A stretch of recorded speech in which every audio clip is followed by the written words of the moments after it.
കർത്താവ് നിങ്ങളോട് കൂടെ. അങ്ങേ ആത്മാവോട് കൂടി. വിശുദ്ധ മത്തായി എഴുതിയ സുവിശേഷത്തിൽ നിന്ന് കർത്താവേ,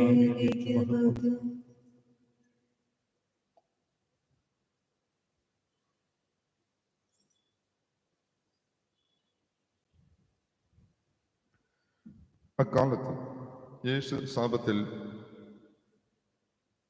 അക്കാലത്തിൽ ഒരു സാപത്തിൽ യേശു ഗോതമ്പ് വയലിലൂടെ കടന്നു പോവുകയായിരുന്നു.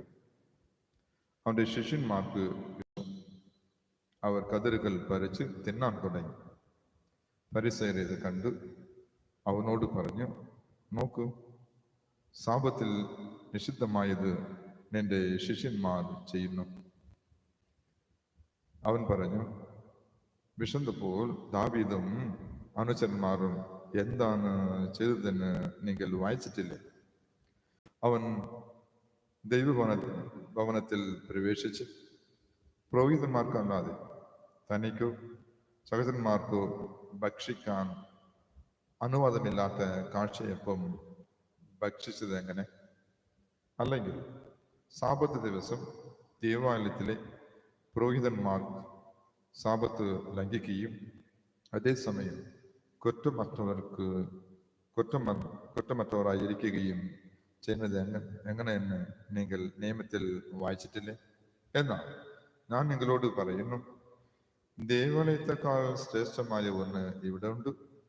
ബലിയല്ല, കരുണയാണ് ഞാൻ ആഗ്രഹിക്കുന്നത് എന്നതിൻ്റെ അർത്ഥം മനസ്സിലാക്കി ഇരുന്നെങ്കിൽ നിങ്ങൾ നിരപരായരെ കുറ്റം വിധിക്കുമായിരുന്നില്ല. എന്നാൽ മനുഷ്യപുത്രൻ സാപത്തിന്റെയും കർത്താവാണ്. കർത്താവിന്റെ സുവിശേഷം.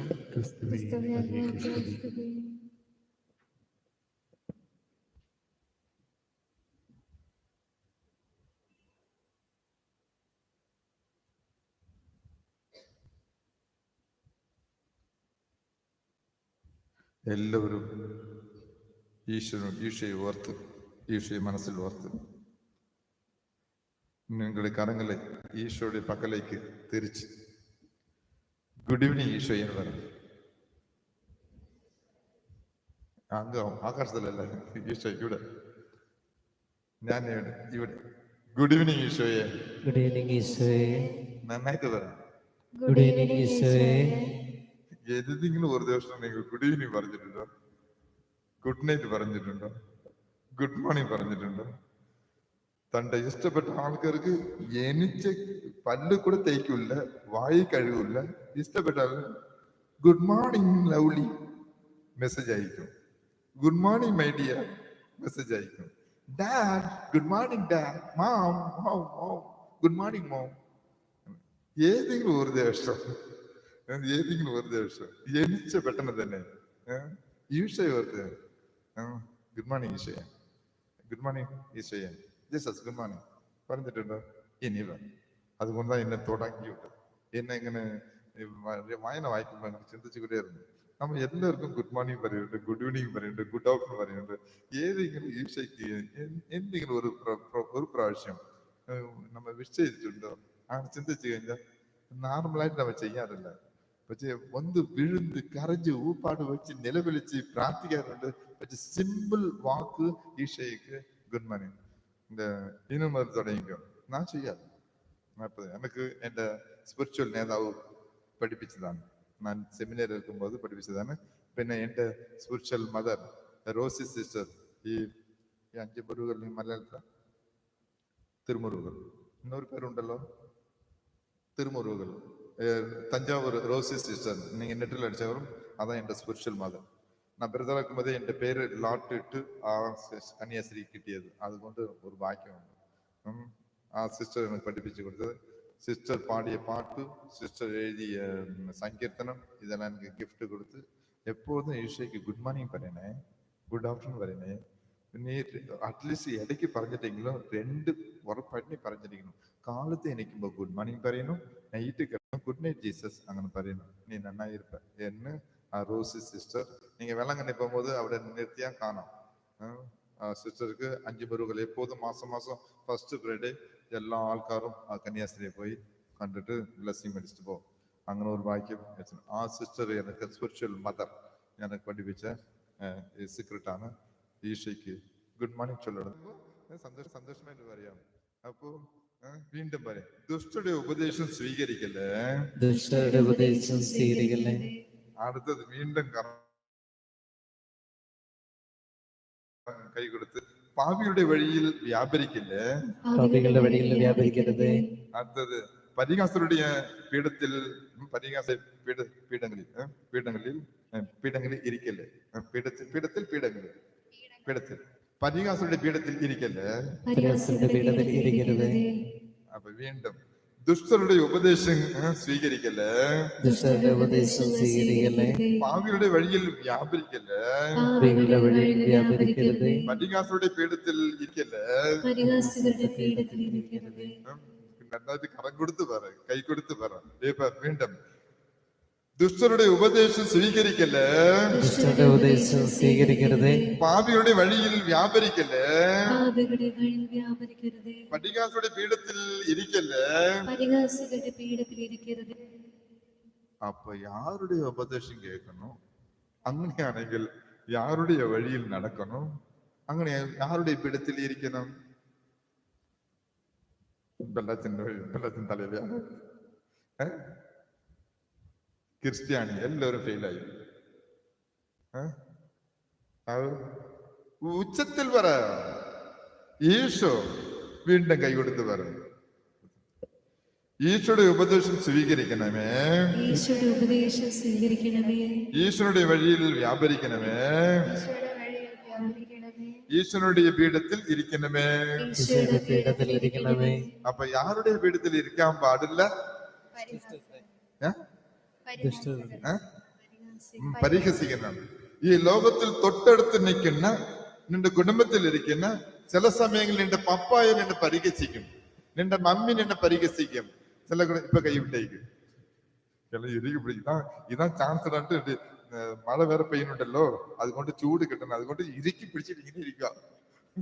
ഇറുക്കി പിടിച്ചിട്ട് ഇങ്ങനെ ഇരിക്കുക. മഴ പെയ്യുന്നത് കൊണ്ട് ഒരു ചൂടുണ്ട്. കുഞ്ഞു വയസ്സിലെ മമ്മിയുടെ മടിയിലെ കിടക്കുമ്പോ ഒരു അനലുണ്ട്, ഒരു തണലുണ്ട്, ഒരു ചൂടുണ്ട്. അതെല്ലാം ഒരു സുഖം. അതുപോലെ ഇങ്ങനെ ഇരിക്കുക. നല്ലത്.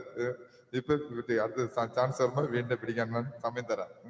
അപ്പൊ സ്വന്തം അമ്മ, സ്വന്തം മമ്മിയുടെ ഉപദേശം ചില സമയങ്ങളിൽ നമുക്ക് നഷ്ടത്തെ കൊണ്ടുവരും.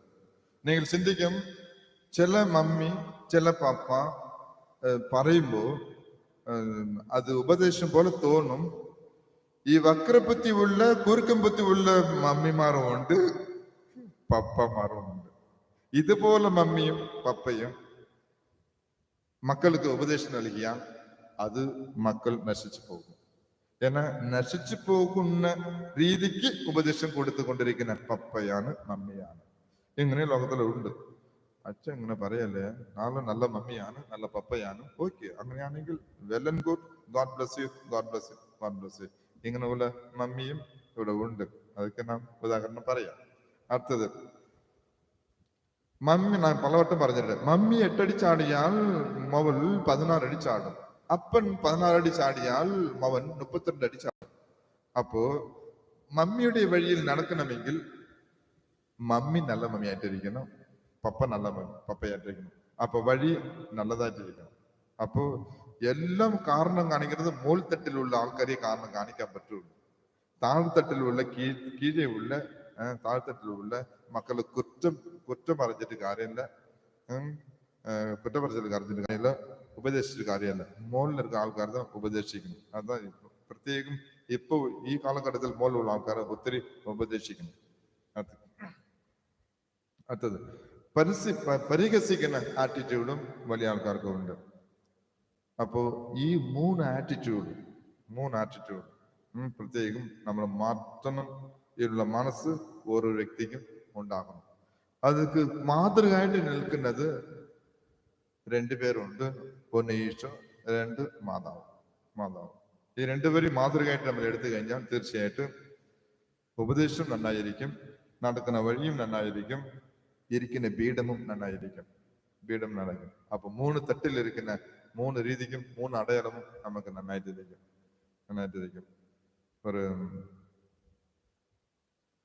ഒരു പയ്യൻ, ഒരേ ഒരു പയ്യൻ, ഇത് പാവം, വീട്ടിലേക്ക് വരുമ്പോൾ ആക്സിഡന്റിൽ പെട്ടുപോയി. മെഡിക്കൽ കോളേജ് കൊണ്ടുപോയി. അവിടെ ഭയങ്കര സീരിയസ്. പപ്പ പോയി, മമ്മിയും പോയി. അവിടെ ഇരുന്ന് കരഞ്ഞുകൊണ്ടിരിക്കുക. ഡോക്ടർ വരുവാൻ 1 മണിക്കൂർ കഴിഞ്ഞിട്ട് കുറച്ച് സീരിയസ് ആണ്, 2 മണിക്കൂർ കഴിഞ്ഞിട്ട് വളരെ സീരിയസ് ആണ്, 3 മണി കഴിഞ്ഞിട്ട് വീണ്ടും ബുദ്ധിമുട്ടാണ് എന്ന് പറയുമ്പോൾ രണ്ടുപേരും കരഞ്ഞുകൊണ്ടിരിക്കുക. ഒരു കടലിൽ നിന്ന് ഒരു വിളി പറഞ്ഞിട്ടുണ്ട്. അപ്പന്, ചേട്ടാ എന്ത് കൊണ്ടുപോകണില്ലേ? ഇവിടെ സ്വന്തം അവൻ കഷ്ടപ്പെട്ടു. ഇത് ICU വെന്റിലേഷനുണ്ട്. ഇത് നടന്നത്. കടയിലേருந்து ஒரு ചേട്ടൻ വിളിക്കുക, ചേട്ടാ வந்து கொண்டு போகணும்ல, இந்தா கொண்டோய் பப்பா, ஏன்னா எங்க மாமா ஐசியூல ഉണ്ട്, கொண்டோய் കെട്ടായി. 1 മണിക്കൂർ കഴിഞ്ഞിട്ട് വീണ്ടും ആ കടക്കാരൻ, ചേട്ടാ வந்து கொண்டு போகணும்ல, നിങ്ങൾ ആരാണ്, കൊണ്ടുപോയി. കടക്കാരൻ ഫോൺ വെച്ചു. 3 മണിക്കൂർ കഴിഞ്ഞ് വീണ്ടും ഈ കടക്കാരൻ ഫോൺ വിളിച്ചു, ചേട്ടാ കൊണ്ടുപോകുന്നില്ലേ, നീ പറഞ്ഞ നിങ്ങൾക്ക് മനസ്സിലായോ, ഫോൺ വയ്യ. അങ്ങനെ വീണ്ടും അപ്പൻ ദേഷ്യപ്പെട്ടു. 6 മണിക്കൂർ കഴിഞ്ഞ് മാവ് മരിച്ചുപോയി. വീട്ടിൽ കൊണ്ടുവന്നു. ഈ മാവ് മരിച്ചത് കടക്കാരൻ കരഞ്ഞുകൂടാ, വീണ്ടും ഫോൺ വിളിക്കാം, ചേട്ടാ ദയവ് ചെയ്ത് ഓർഡർ ചെയ്ത് കൊണ്ടുപോകണേ. എന്താണ് ഓർഡർ ചെയ്ത്, ഫോൺ വയ്യ. വീണ്ടും ദേഷ്യപ്പെട്ട് സംസാരിച്ചു. ഇങ്ങനെ അടക്കം നടന്നുകൊണ്ടിരിക്കണം. അടക്കം കഴിഞ്ഞിട്ട് വൈകിട്ട് ഈ ചേട്ടൻ വീണ്ടും വിളിക്കുക, ചേട്ടാ ഓർഡർ ചെയ്ത് കൊണ്ടുപോകണേ. ഇങ്ങനെ ഭയങ്കര ദേഷ്യം. കാലത്ത് കഴിച്ചിട്ടില്ല, ഉച്ചയ്ക്ക് കഴിച്ചിട്ടില്ല, വൈകിട്ടും കഴിച്ചിട്ടില്ല. ഏന്നാ ഒറ്റ മോൻ ആക്സിഡന്റ് മരിച്ചു. വീണ്ടും ദേഷ്യപ്പെട്ട് ഫോൺ കെട്ടി. വീണ്ടും ഈ ചേട്ടൻ വിളിച്ചു. നെക്സ്റ്റ് ഡേ കാലത്ത് കഴിച്ചിട്ടില്ല. ചേട്ടാ ദേഷ്യപ്പെടണ്ട, സമാധാനത്തിൽ സംസാരിക്കാതെ, കട ഓണർ ദേഷ്യപ്പെടണ്ട, അത് പറയുന്നത് കേക്ക്. കാലത്ത് മുതൽ ഞാൻ ഫോൺ അടിച്ചു കൊണ്ടിരിക്കുക, നിങ്ങൾ ദേഷ്യപ്പെട്ട് സംസാരിച്ചു കൊണ്ടിരിക്കുന്നു. ദയവ് ചെയ്ത് ദേഷ്യപ്പെടല്ലേ, ദയവ് ചെയ്ത് ദേഷ്യപ്പെടല്ലേ എന്ന് പറഞ്ഞപ്പോൾ ആ സഹോദരൻ, മകനെ നഷ്ടപ്പെട്ടു പോയ സഹോദരൻ, ആ അപ്പ, നിങ്ങൾ ഇന്നലെ കാലത്ത് കഴിച്ചിട്ടില്ല, ഉച്ചയ്ക്ക് കഴിച്ചിട്ടില്ല, വൈകിട്ടും കഴിച്ചിട്ടില്ല. ദയവ് ചെയ്ത് ഇങ്ങോട്ട് വരണേ, കടയ്ക്ക് വരണേ. ഞാൻ പറഞ്ഞ നീ നെട്ടിപ്പോവും. നിങ്ങൾ ആ കഷ്ടപ്പാടില്ല, നിങ്ങൾ എന്ത് ചെയ്തത് എന്ന് നിങ്ങൾ തന്നെ മറന്നുപോയി. തലേ ദിവസം ഈ ഒറ്റ മോനുക്ക് വേണ്ടി ഭാര്യ-ഭർത്താവ് 2 പേരും പോയിട്ട് ബർത്ത്ഡേക്ക് വേണ്ടി കേക്ക് ഓർഡർ ചെയ്തു. ബർത്ത്ഡേ കേക്ക് ഓർഡർ ചെയ്തിട്ട് വീട്ടിൽ വന്ന് അത് മറന്നുപോയി. ഈ ഒറ്റ മോനുക്ക് ജന്മദിനം ആഘോഷിക്കണം എന്ന് ആഗ്രഹിച്ച് പപ്പയും മമ്മയും കേക്ക് ഓർഡർ ചെയ്ത്, ഇവൻ വരവില്ല, കോളേജ് പോയിട്ട് വരുന്ന വഴിയില്ല ആക്സിഡന്റ് ആയി മരിച്ചുപോയി. പക്ഷേ കാലത്തും കഴിക്കാത്തത്, ഉച്ചയ്ക്കും കഴിക്കാത്തത്, വൈകിട്ടും കഴിക്കാതെ, നെക്സ്റ്റ് ഡേ കാലത്തും കഴിക്കാതെ, ഇങ്ങ് വാ ചേട്ടാ എന്ന് പറഞ്ഞ് അന്ന് കേക്ക് എടുത്ത് കൊടുത്ത്, നിങ്ങൾ കഴിച്ചിട്ടില്ല, അറ്റ്ലീസ്റ്റ് ഒരു പീസ് നിന്റെ മകനുക്ക് ഓർഡർ ചെയ്ത ആ കേക്കില് ഒരു പീസ് കഴിക്കച്ചേട്ടാ എന്ന് ഒരു പീസ് വെട്ടി ആ അപ്പനുക്ക് കൊടുത്തു. അപ്പനുക്ക് ഭയങ്കരം. സ്വന്തങ്ങൾ ഒരു വാക്ക് ചോദിച്ചിട്ടില്ല, ബന്ധങ്ങൾ ഒരു വാക്ക് ചോദിച്ചിട്ടില്ല. കൂടെ ജനിച്ച മക്കളെ സ്വന്തം, അവനക്ക് ഒരേ ഒരു മകൻ, இந்த ചേട്ടാ അണിയാണ്, ആ മക്കൾ ചോദിച്ചിട്ടില്ല. കൂടെ വന്ന ആൾക്കാർ ഒന്നും ചോദിച്ചിട്ടില്ല. ഈ ചേട്ട കടക്കാരൻ കാലത്ത് വിളിക്കുക, ഉച്ചയ്ക്ക് വിളിക്കുക, വൈകിട്ട് വിളിക്കുക, നൈറ്റ് വിളിക്കുക, വീണ്ടും നെക്സ്റ്റ് ഡേ വിളിച്ച് കടക്ക് 2 പേരെയും വരുവച്ച് இன்னொரு കേക്ക് 100 പീസ് കൂടെ കഴിക്കണേ എന്ന് പറഞ്ഞപ്പോൾ ആ സഹോദരനും സഹോദരിയും അവൻ ഒത്തിരി സങ്കടമുണ്ട്, കഷ്ടപ്പാടുണ്ട്. അതോടെ വീണ്ടും ഒരു കേക്ക് മേടിച്ച് കഴിക്കുക. ഡീൽ, മനുഷ്യത്വത്തിന്റെ ഡീൽ. കഷ്ടപ്പാട്, സ്വന്തം മകൻ നഷ്ടപ്പെട്ടു പോയ ഒരു അന്തരീക്ഷം അടയാണ്. പക്ഷേ ഈ കടക്കാരൻ ആ രണ്ടുപേരും ഡീൽ, ഒരു കേക്ക് കൂടെ കഴിക്കണേ എന്ന് പറയുമ്പോൾ ആ സഹോദരൻ വീണ്ടും ഒരു പീസ് കൂടെ കഴിച്ചു. ഈ കടക്കാരനുடைய അടയാളം ഒരുപാട് നഷ്ടപ്പെട്ടു പോയ അന്തരീക്ഷത്തിൽ കഷ്ടപ്പെട്ടുകൊണ്ടിരിക്കുന്ന ഈ അപ്പനുടെ അവസ്ഥ, മമ്മിയുടെ അവസ്ഥ രണ്ട് രീതിയാണ്. ഇവൻ പോണവൻ ഞാൻ പറയുമ്പോൾ ദേഷ്യപ്പെടാം, പക്ഷെ ദേഷ്യപ്പെട്ടില്ല. പ്ലീസ് കേക്കനെ ആ ഉപദേശം, ആ വഴി, അവൻ ഇരിക്കുന്ന വീട്, അവൻ ഇരിക്കുന്ന ആ ഉപദേശം ഈശോയുടെ ഉപദേശമാണ്. അവൻ നടക്കുന്ന വഴി ഈശോയുടെ വഴിയാണ്. അവൻ ഇരിക്കുന്ന പീഠം ഈശോയുടെ പീഠമാണ്. സാധാരണ കടക്കാരനാണ്, പക്ഷേ അവൻ ഈശോയുടെ ഉപദേശം സ്വന്തമാക്കിയത് കൊണ്ട് അത് ആക്ച്വല അരുണ ബാങ്ക്, ഇവിടെ അരുണ ബേക്കറി കോയമ്പത്തൂർ സ്വന്തമാക്കിയത് കൊണ്ട് അത് ക്രിസ്ത്യൻ ബേക്കറിയാണ്. അവൻ എടുത്ത് ചാടി സംസാരിച്ചിട്ടില്ല. അവൻ ഈശോയുടെ ഉപദേശം സ്വന്തമാക്കിയത് കൊണ്ട് പ്ലീസ് ദയവ് ചെയ്ത് കേൾക്കണേ എന്നുള്ള വാക്ക് വരുന്നുണ്ട്.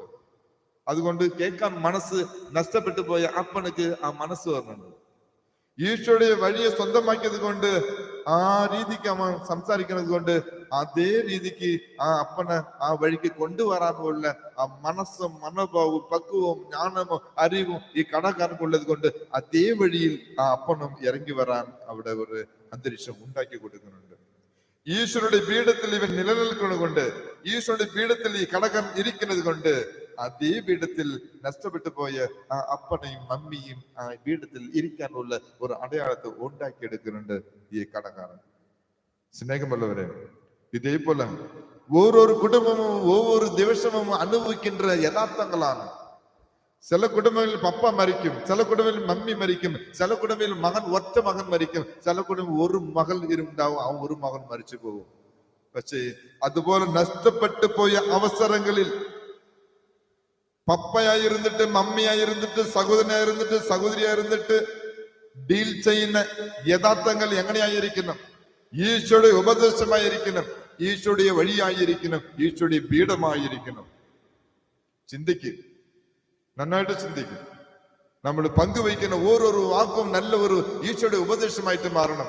നമ്മൾ നടക്കുന്ന ഓരോരു വഴിയും ഈശോയുടെ വഴിയായിട്ട് മാറണം. നല്ലവനായ ക്രിസ്തു രാജാവിന്റെ വഴിയായിട്ട് മാറണം. നമ്മൾ ഇരിക്കുന്ന പീഠം ഓരോരു പീഠവും നല്ലവനായ ക്രിസ്തു രാജാവിന്റെ പീഠമായിട്ട് മാറണം. അങ്ങനെ ആഗ്രഹിച്ചുകൊണ്ട് ഇപ്പൊ കരം കൊടുക്കുക സന്തോഷമായിട്ട്. വലിയ ഒരു സാക്ഷ്യമാണ്, അപകടമാണ്. ഒറ്റമവൻ മരിച്ചുപോയതാണ്. കേൾക്കുമ്പോൾ എല്ലാവർക്കും സങ്കടം വരും. ഞാനും കണ്ടപ്പോ എനിക്കും കരച്ചിലുണ്ടായി, സങ്കടപ്പെട്ട്. ആ ചേട്ടന്റെ പോയി ഒന്നും സംസാരിക്കാൻ പറ്റാതെ, ഇത് ഞാൻ നേരിട്ട് കണ്ടതാണ്. പോയിട്ട് സംസാരിക്കാൻ പറ്റില്ല. ആ ചേട്ടനെ പോയി എട്ടി പിടിച്ച്, അത്രേ ഉള്ളൂ. ഒന്നും പറ്റുന്നില്ല. ഒരുപാട് പിള്ളേർ എന്റെ കുടുംബത്തിൽ 8-10 പിള്ളേരുണ്ടെങ്കിലും ഏതെങ്കിലും 2 വാക്ക് പറയാം, കുഴപ്പമില്ല. പക്ഷെ ഒറ്റമവൻ ഈശോ പോലെ ഒരേ ഒരു മവൻ, ആ ഒരു മവനും നഷ്ടപ്പെട്ടു പോകുമ്പോൾ ഒന്നും പറയാൻ പറ്റില്ല. ഞാൻ പോയിട്ട് അച്ഛനായിരുന്നിട്ട് ഒന്നും പറഞ്ഞിട്ട് കാര്യമില്ല, ഉപദേശം വെച്ചിട്ട് പറഞ്ഞിട്ട് കാര്യമില്ല. ആനെ കെട്ടി പിടിച്ച് ആ കറുത്ത് പിടിച്ച് അങ്ങനെ ആശ്വാസം, അങ്ങനെ ചെയ്യാൻ പറ്റുള്ളൂ. ഇത് നമ്മൾ എല്ലാവരും ചെയ്യാറുണ്ട്. മരണ വീടുകളിൽ പോയി കഴിഞ്ഞാൽ, മരണ ഭവനങ്ങളിൽ പോയി കഴിഞ്ഞാൽ നമ്മൾ ചിരിക്കാനും പറ്റത്തില്ല, ഒന്നും കാര്യമില്ല. ചിരി വന്നാൽ ചിരിക്കാൻ പറ്റാത്ത അവസ്ഥ വരും. അപ്പോ വിഷമം വരും. അങ്ങനെ കൈ കൊടുക്കും. അതേപോലെ കൈ കൊടുത്തിട്ട് വന്ന അത്രേ ഉള്ളൂ. അതേപോലെ ഈ വഴി നമ്മ വീടുകളിൽ ഒത്തിരി ബുദ്ധിമുട്ട് കൊണ്ടിരിക്കുന്ന ഓരോ വ്യക്തിയും സൂക്ഷിച്ചു നോക്കേണ്ട അവസരമാണ് ഈ കാലഘട്ടങ്ങളിൽ. ഒരുപാട് പിള്ളേരില്ല, 1 2 1 2 1 ഇതേ ഉള്ളു. അപ്പോ ഇതുപോലെ കാലഘട്ടങ്ങളിൽ നമ്മുടെ ചെയ്യുന്ന, പങ്കുവയ്ക്കുന്ന ഉപദേശം, നടക്കുന്ന വഴി, ഇരിക്കുന്ന പീഠം നല്ല രീതിയിരിക്കണം എന്ന് ഓർത്തുകൊണ്ട് ഇപ്പൊ തൊട്ടടുത്തുള്ള വ്യക്തിയുടെ കരം പിടിച്ച് പറയുന്ന ഈശോയുടെ ഉപദേശം സ്വീകരിക്കണമേ, ഈശോയുടെ ഉപദേശം സ്വീകരിക്കണമേ, ഈശോയുടെ വഴിയിൽ വ്യാപരിക്കണമേ, ഈശോയുടെ വഴിയിൽ വ്യാപരിക്കണമേ, ഈശോയുടെ പീഠത്തിൽ ഇരിക്കണമേ, ഇരിക്കണമേ. ഈശോയുടെ പീഠത്തിലിരിക്കണമേ. ഈശോയുടെ ഉപദേശം സ്വീകരിക്കണമേ. ഈശോയുടെ ഉപദേശം സ്വീകരിക്കണമേ. ഈശോയുടെ വഴിയിൽ നടക്കണമേ. ഈശോയുടെ വഴിയിൽ നടക്കണമേ. ഈശോയുടെ പീഠത്തിൽ ഇരിക്കണമേ. ഈശോയുടെ പീഠത്തിലിരിക്കണമേ.